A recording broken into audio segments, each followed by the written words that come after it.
Moi everyone and welcome to Finnish Plate. The Rutabaga Casserole is a mainstay on the Finnish Christmas table.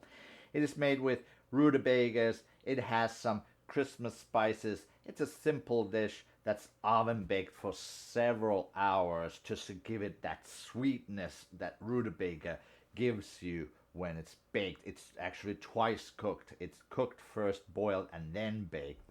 So join me and I'll show you how to make this Finnish Christmas time classic. A rutabaga casserole, of course, needs rutabaga. This is what a rutabaga looks like. It's kind of pretty big vegetable. It's covered in wax and there's a pretty thick skin.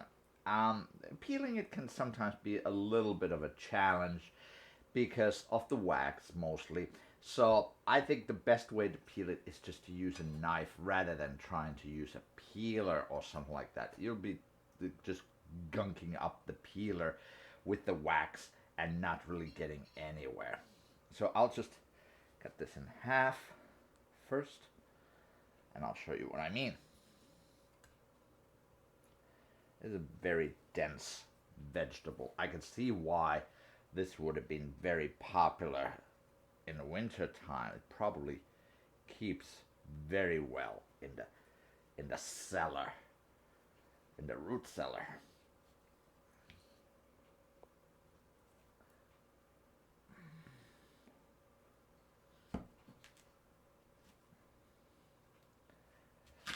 All right, there we go.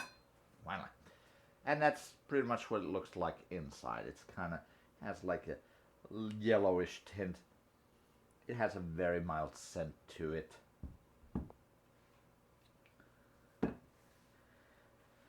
And now, what I mean by peeling is we'll just take the knife and then just get rid of pieces like that. I mean, it's rutabaga. It's pretty cheap. So even if we lose a little bit of the flesh because of peeling, it's alright.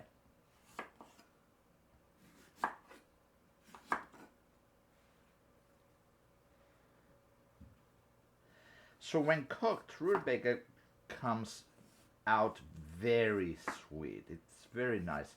It's a great addition in a lot of soups. Finns love to use it on all kinds of soup, whether it's salmon soup or any kind of meat dishes. It's a pretty hearty addition, and I think it's maybe a little underappreciated.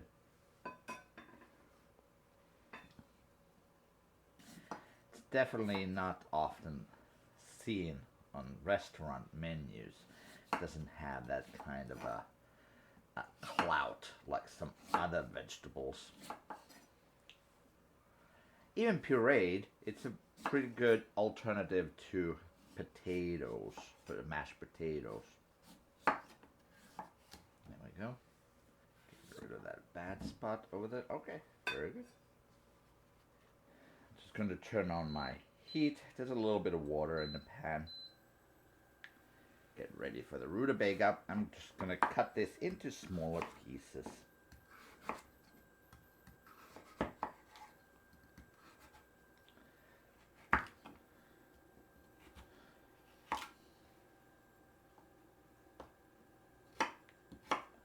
Doesn't have to be exact. We're still going to puree it after it's done.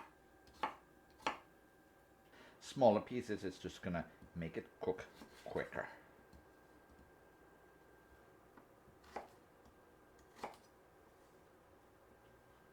Now I'll just add a little bit of salt in the water and I'm going to add my rutabaga.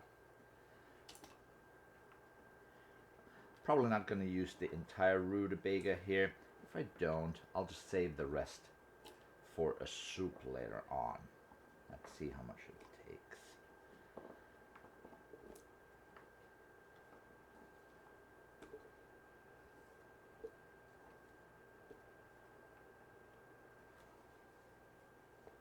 I'll add a little bit more water just to cover all the rutabaga. And now this is going to cook until it's soft. Okay, our rutabaga is now soft. I'm just going to transfer it in here. I'm not going to transfer the liquid on the bottom. A lot of it evaporated away. But if I leave the liquid in, it's gonna make this maybe a little watery. So I'm just gonna, there we go. I'm using a slotted spoon really to take the rutabaga out.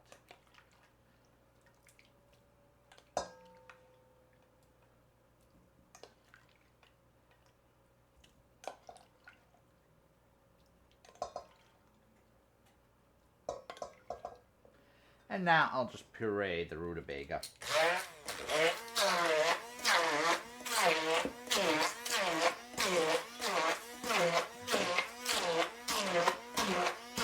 And in here I'm gonna pour in some heavy cream, about a half cup. I take the wooden spatula to mix it. The heavy cream already is gonna make it a little bit more loose. And now I'm gonna add some Christmassy spices. I have here some cinnamon, a little bit of ginger,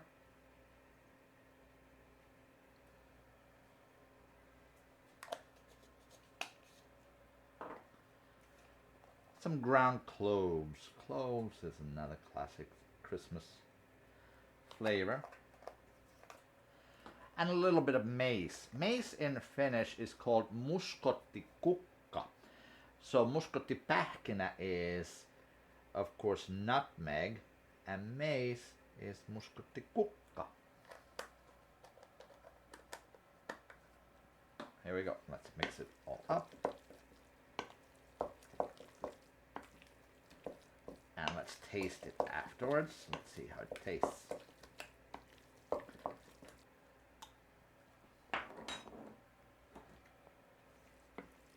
Let me add a little bit more salt. Also, orange peel is a very classic thing to add in here. Alright, very nice. Some people like to add sugar too, or molasses. Now gonna go in my oven-proof container.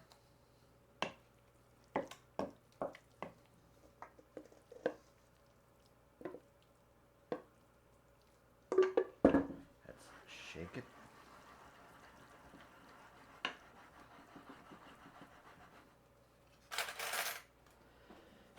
And let me use a spoon to run through it to make kind of like a wavy pattern.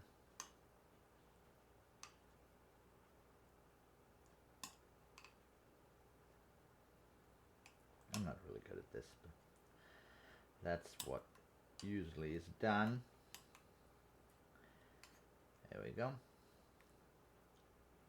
One last thing, we're going to add pats of butter on top. This is going to go in the oven, 150 Celsius, about 300 Fahrenheit, for about 2 hours or so. So our rutabaga casserole is out of the oven and it looks absolutely great. This is wonderful. Make sure to like and subscribe, and thanks for watching on this Christmas season, and I'll see you next time on Finish Your Plate.